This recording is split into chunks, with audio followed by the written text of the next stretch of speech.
A presentation on heat treatment of steel, and the subtopics we are going to deal is the introduction about heat treatment and the purpose, principle, stages of heat treatment, and next we are moving to the annealing process and its types. Myself M. Kiran Kumar, MTech, CL Mechanical Department, Government Polytechnic, Kataram. So as we have listed, we are going to the topics to be covered. Once again, the introduction about the heat treatment. Next is the stages of heat treatment, the principle of heat treatment, and the purpose of heat treatment, along with the definitions and annealing and its types. So we are starting with the heat treatment. So what is heat treatment?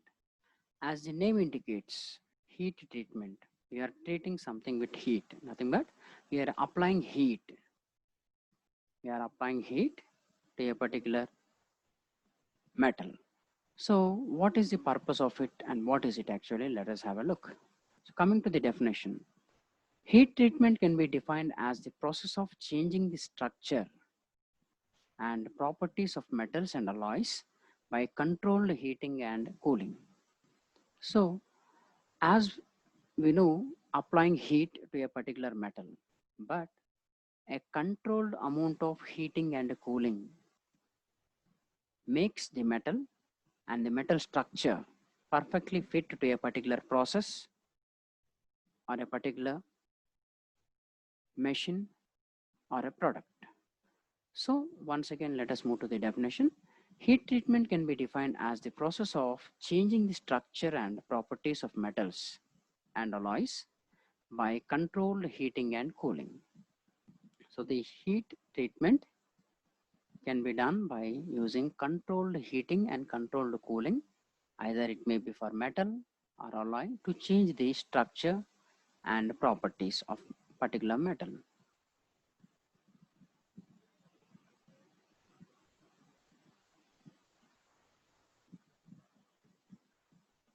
So now let us move to the other factors related with the heat treatment.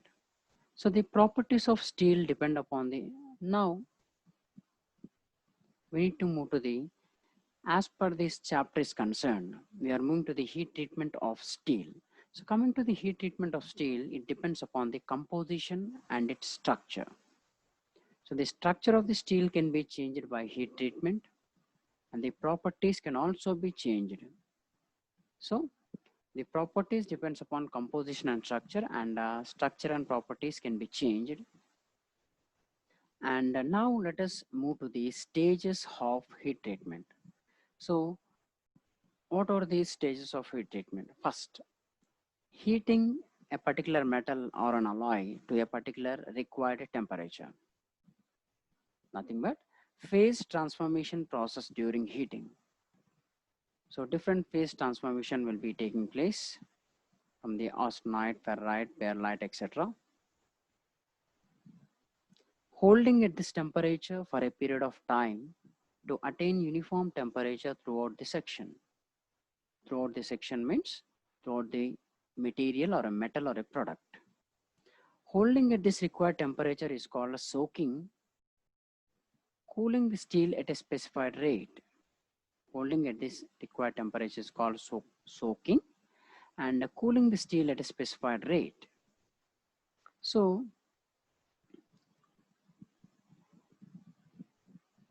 what we're discussing is first stage, heating a particular metal or an alloy up to a required temperature where the phase transformation occurs, and after that hold that particular metal at the required temperature for a particular period of time so that uniform temperature is attained throughout the section.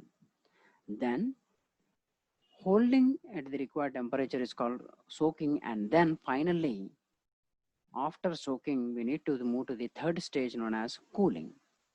So overall we can say that first heating, next is holding, and then finally third is cooling. So second stage can also be called as soaking. So heating, soaking, and then cooling. So these are the three stages of heat treatment. So now let us move to the what is the purpose of heat treatment? Why we are going for the heat treatment? So let us have a look now.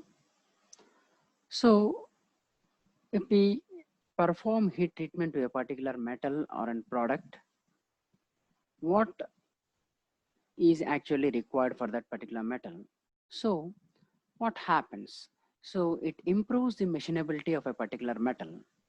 It improves the machinability, the ability to machine, and it increases corrosion resistant and wear resistance. So corrosion resistance, so the resistance towards the corrosion, mainly machine components should have this. Along with that, wear resistance. Wear and tear occurs during regular working of a machine and components. Third is to refine grain size. So refining grain size affects the mechanical properties. And next is to relieve the internal stresses. So relieving the internal stresses also affects the mechanical properties, which affects the life of that particular metal. Next is to alter surface conditions, to alter the surface conditions like rough, smooth, etc. To reduce grain boundary friction. So to reduce as it is given, to reduce the grain boundary friction. If the grain boundary friction is more, so vibrations will be generated. So now let us move to the principle of heat treatment.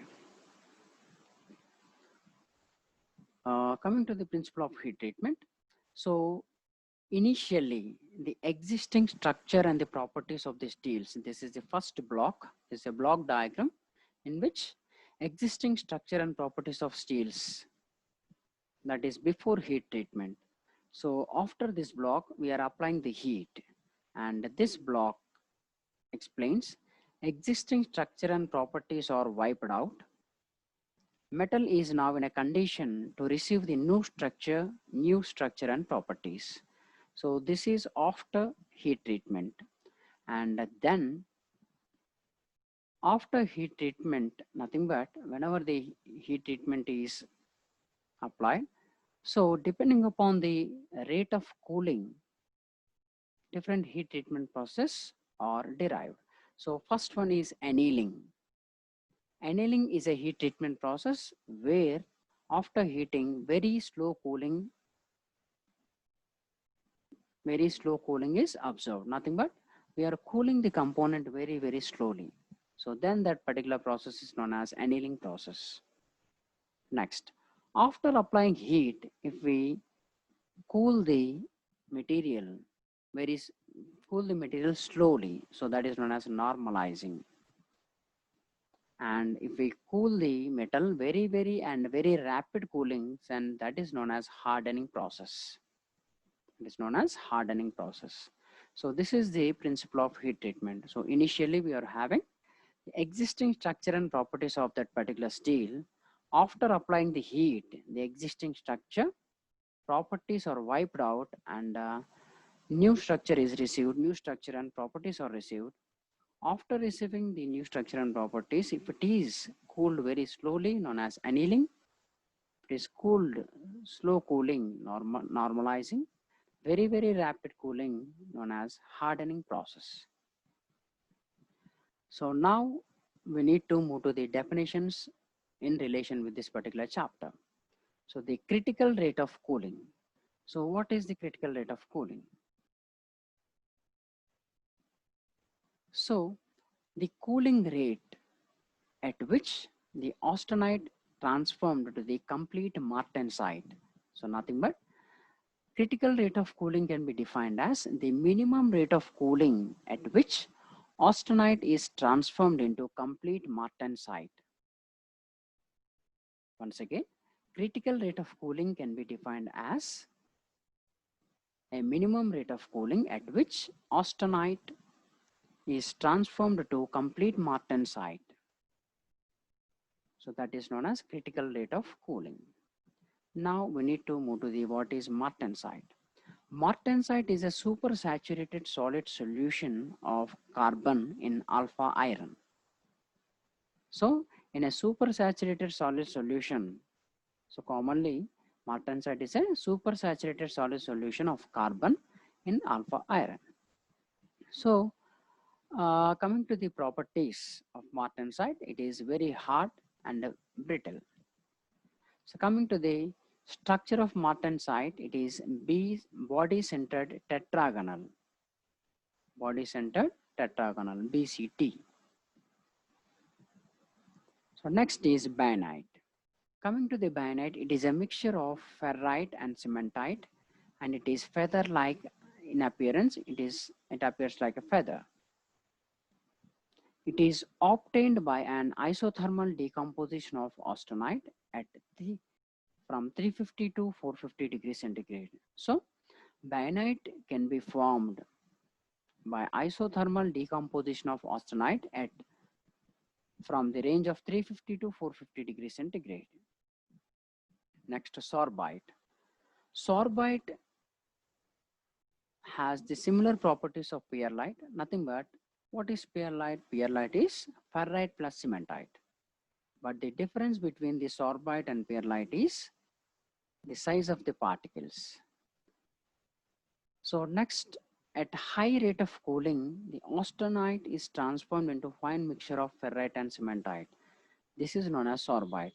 So the rate of cooling is very higher in the case of sorbite. So at this rate of cooling, austenite will be transformed into mixture of ferrite and cementite, that is known as sorbite. So the sorbite is weaker but more ductile than trustite. So trustite is the next definition we are going to discuss. Trustite. So coming to the trustite, it also has the same structure of perlite, ferrite plus cementite, but the only difference is the size of particles.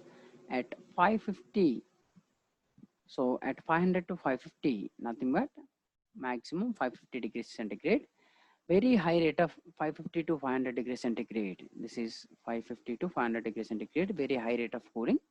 Austenite decomposes to very fine lamellar structure of ferrite and cementite. So what is trustite?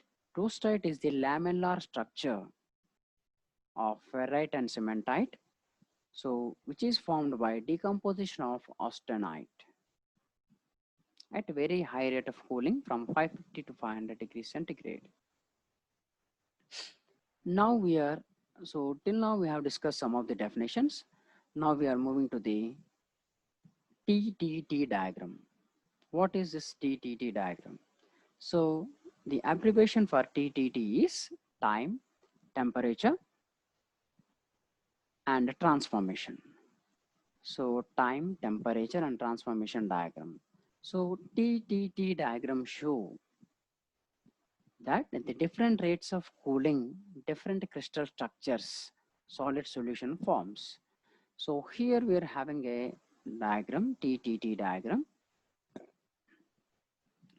time and temperature, and here we are showing the transformation. So time, temperature, and transformation. So that's why it is known as TTT diagram. So here at a particular time in seconds, 1, 10, 100, 1000, 10,000, 1 lakh.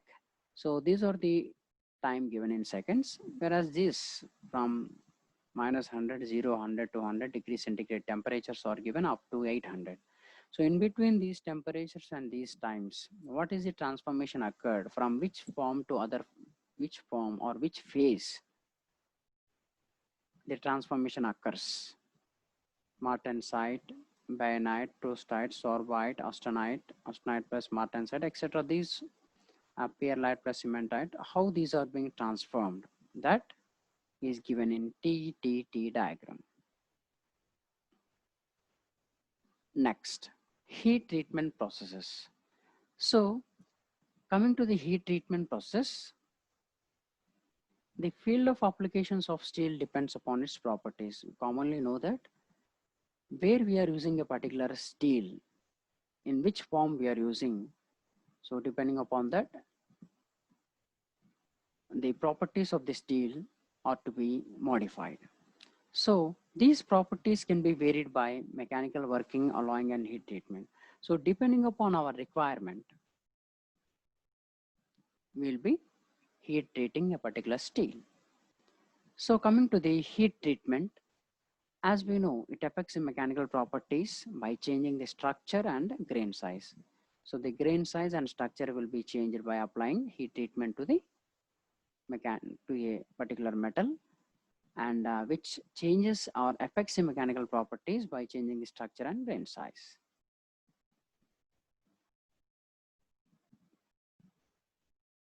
So as we have discussed, heat treatment involves heating, holding, nothing but soaking and cooling at controlled rates to produce the desired conditions. So heat treatment of steel also involves the same three stages: heating, holding or soaking and cooling at controlled rates to produce or to get the required conditions and required properties of a particular metal. So now let us have a look at the rates of cooling, different cooling rates of austenite. So these are the transformation curves.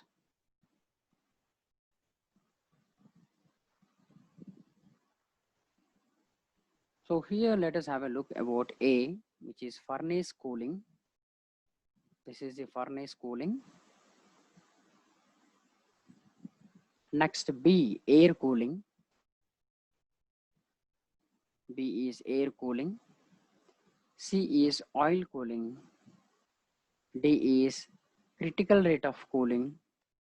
And E is cooling in water. So we can see the different lines and curves. These are the curves associated with this particular austenite. So with furnace cooling, coarse perlite, and with the air cooling, fine perlite. So similarly, we are getting the different structures at different cooling rates. Transformation of hypoeutectoid steel during slow cooling. So here, this is the initial austenite available. This is the austenite. So transformation of hypoeutectoid steel during slow cooling. So whenever the cooling starts, so this is the structure change. And this was the previous area, and this has been modified. And then next, coming to the different stages, the austenite will be reduced and forming perlite. So let us have a look about the text. So ferrite nucleates from the grain boundaries of austenite from higher critical temperature to lower critical temperature, HCT to LCT. Ferrite nucleates from the grain boundaries of austenite from HCT to LCT. Then what happens? Then the size of austenite becomes smaller.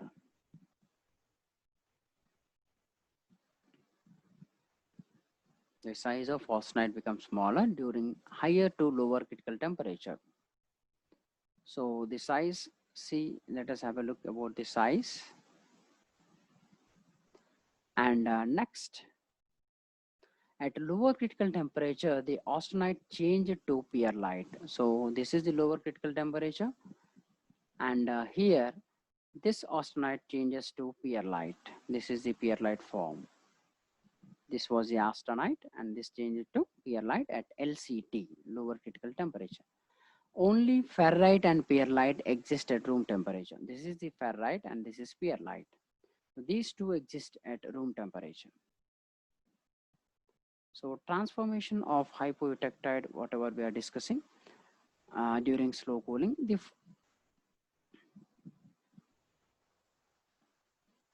So let us have a look about the different heat treatment processes and what are its effects. So let us start with the first annealing. Annealing is a heat treatment process to soften the steel. Next, normalizing. It is a heat treatment process to refine the structure. Hardening, to increase the hardness as the name indicates. And tempering. Tempering eliminates brittleness in hardened steel. Surface hardening. So surface hardening provides enough wear resistance surface with a tough core. So whatever the heat treatment process are there, we are starting with the annealing.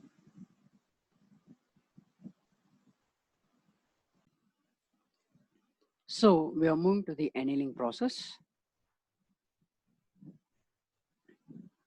So annealing is a heat treatment process which refers to any heating and cooling operation that is usually applied to induce softening. Nothing but to soften the metal, annealing process is used.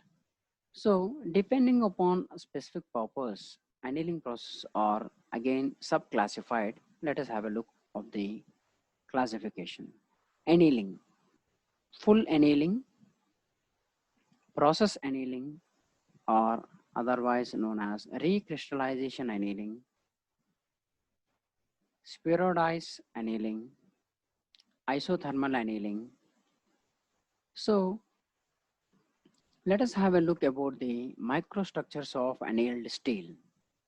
So depending upon the three types of steels, hypoeutectoid, eutectoid, and hypereutectoid steels, let us see the microstructure. So hypoeutectoid steel has ferrite plus perlite. Eutectoid steel has perlite, and hypereutectoid steel has perlite plus cementite. So let us have a look at the annealing temperatures given in a tabular form. So the type of steel, this is the carbon content, this is the annealing temperature required. So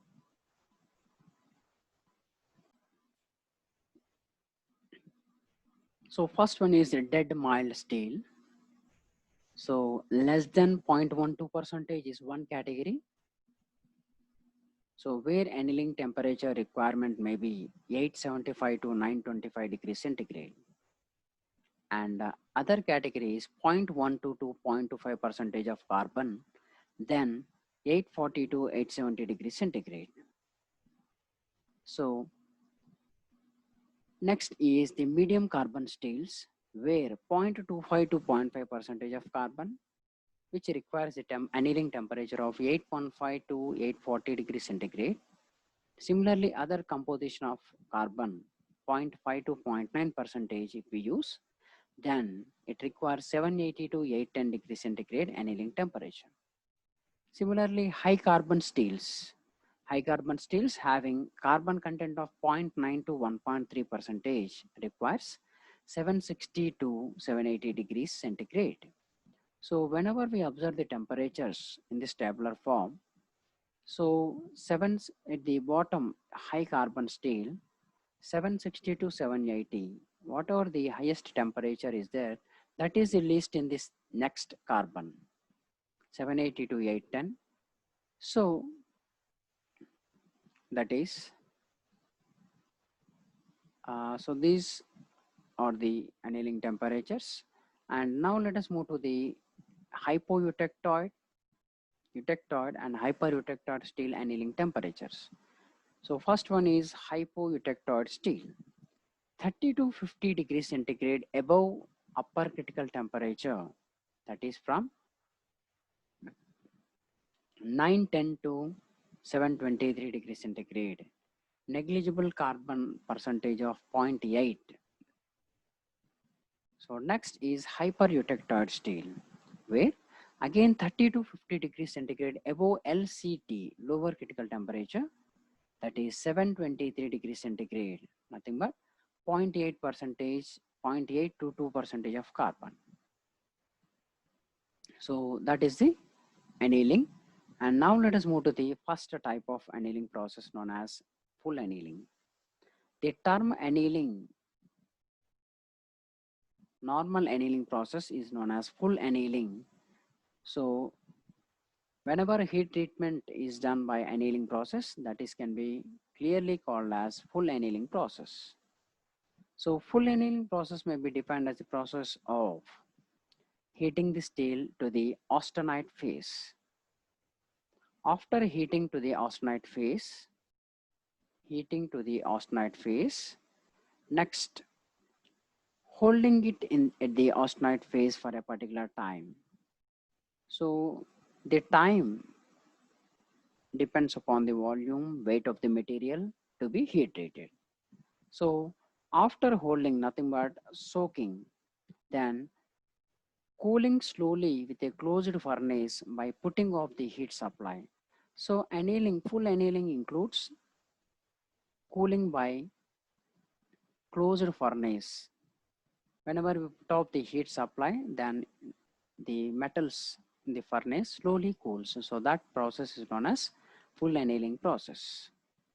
And what is the purpose of this particular full annealing process? So as we know, annealing is used for softening the steel. Next is relieving the internal stresses. Third is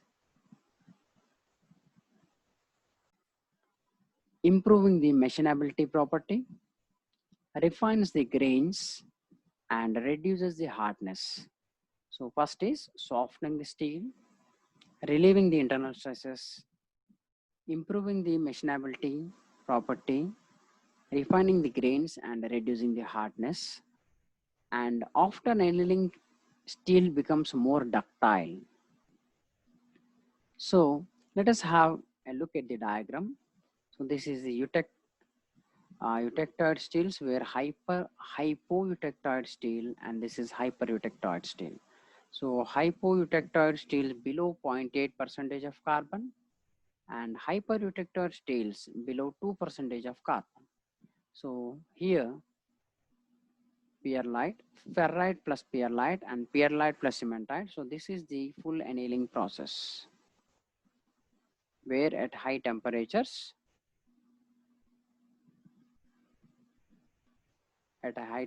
slow cooling in a closed furnace, putting off the heat. So that is known as full annealing process.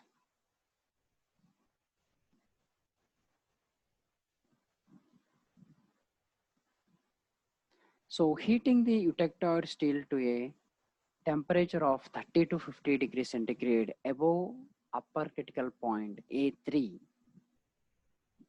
and the same amount above A1 lower critical point for hypereutectoid steels. So holding at this temperature for sufficient time to allow necessary changes to occur, that is obtaining austenite structure throughout the volume, then slow cooling in the furnace. So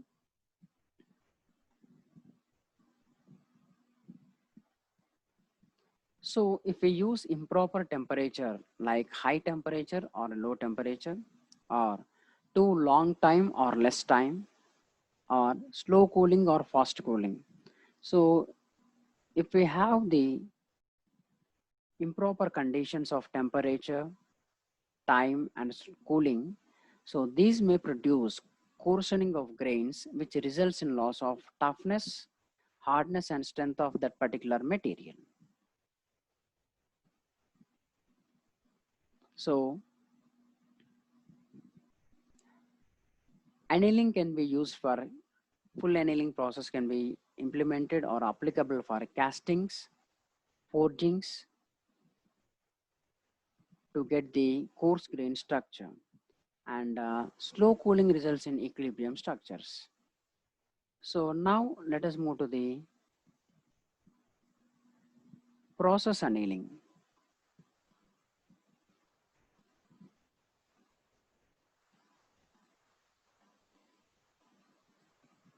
So after completing full annealing process, we are moving to the process annealing process.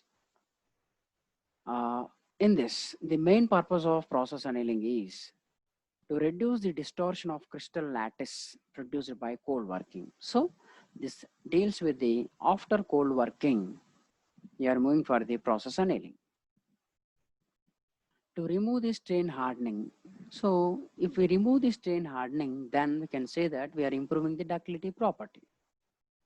So not only that, we can relieve the internal stresses and a homogeneous fine grained structure can be formed.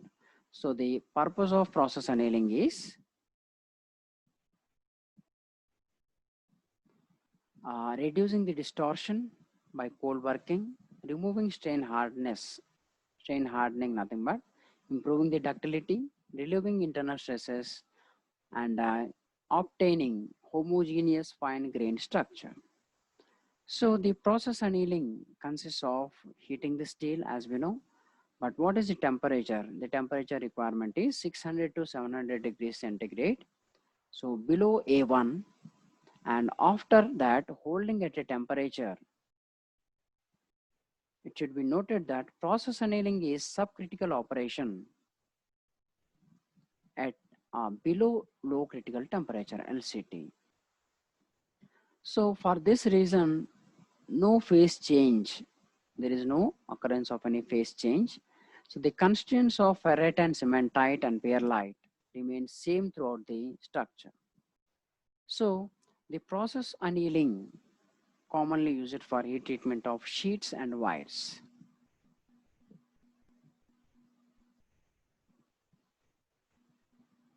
So it can be also applied to cold worker steel for restoring the ductility and softness properties. So this is the diagram for process annealing.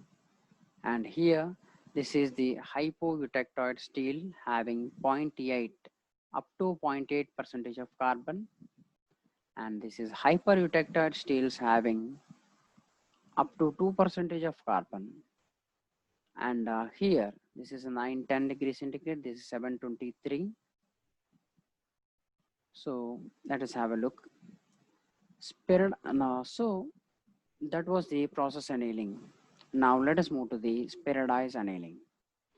Spheroidized annealing transforms lamellar perlite into globular type, nothing but matrix of ferrite with carbon in the form of spheroidal carbides. So the spheroidized structure has lowest hardness and strength, but good machinability and toughness and ductility properties. So the spear type of structures are formed, nothing but spheroidal carbides are formed by heating or the applying heat. So various techniques can be adopted to obtain spheroidized structure. So one method of spheroidizing consists of heating the steel just above the LCT, lower critical temperature, nothing but 730 to 770 degrees centigrade, and prolonged heating at this temperature, followed by slow cooling of 600 degrees centigrade within the furnace. Within the furnace, slow cooling can be done at 600 degrees centigrade after prolonged heating at 730 to 770 degrees centigrade. So then the subsequent cooling may be conducted in still air. So this results in a completely spheroidized structure. So that is one method. And then the other method or second method, the steel is heated just below the LCT, lower critical temperature. Hold it at this temperature for a prolonged period, followed by slow cooling, which improves machinability and ductility properties. So the purpose of spheroidized annealing. So it improves the machinability and ductility. The process is applied to high carbon steel and alloy steels.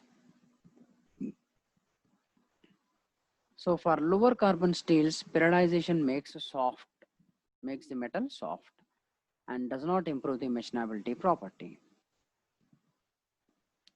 So this is the spheroidizing process. Coming to the spheroidizing process, same hypoeutectoid 0.8 percentage carbon, hypereutectoid 2 percentage of carbon, and at 723 degrees centigrade, here 700 to 730 degrees centigrade and above 770. So this is the spheroidizing process given by the cross lines. So this is the spheroidizing or spheroidized annealing. Now we are moving to the isothermal annealing process. Coming to the isothermal annealing process, the steel is heated above the upper critical temperature and held there for a certain time. And at this temperature form austenite.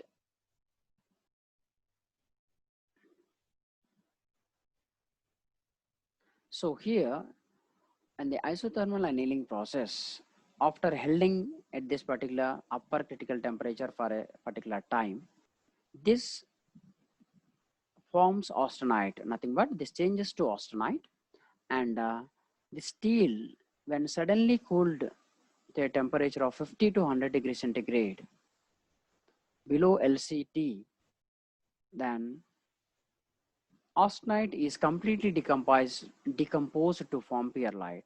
So finally steel is cooled in still air. So let us have a look about the process once again.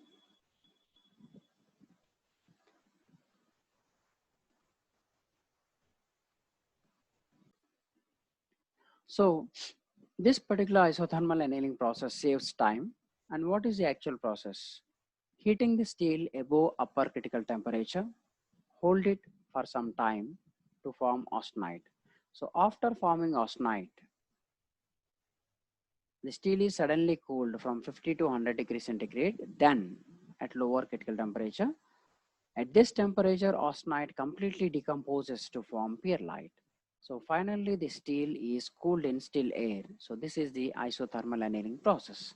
So as the name indicates, isothermal, it is associated with transformation of austenite at constant temperature. Transformation of austenite to perlite. So the structure obtained in isothermal annealing process is similar to that of full annealing process.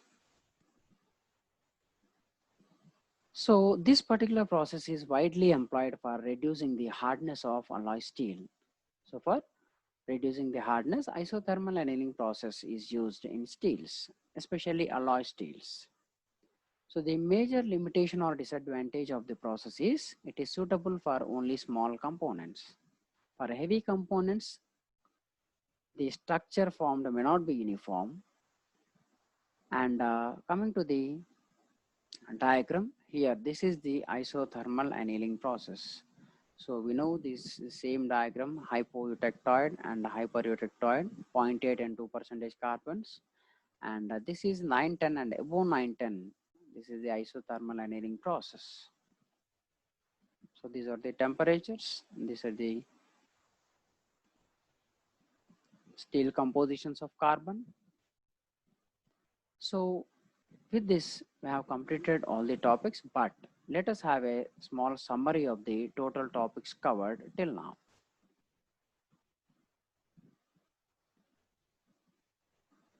So in this particular presentation, we have started with the heat treatment. What is actually heat treatment? We have started with the definition.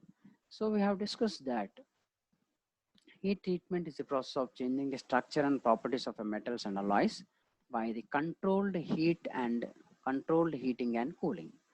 So normal heating is different, and using controlled heat and controlled cooling is a heat treatment process. So with which the metals structure and properties also changes. Not only metals, alloys also we can apply. So we have discussed some of the facts about the heat treatment, what happens by applying the heat treatment to the steel. So we have learned that properties, structure will be changed. Next, we have moved on to the stages of heat treatment, where first initially we'll be heating the particular component, then hold it at a particular temperature for a particular time.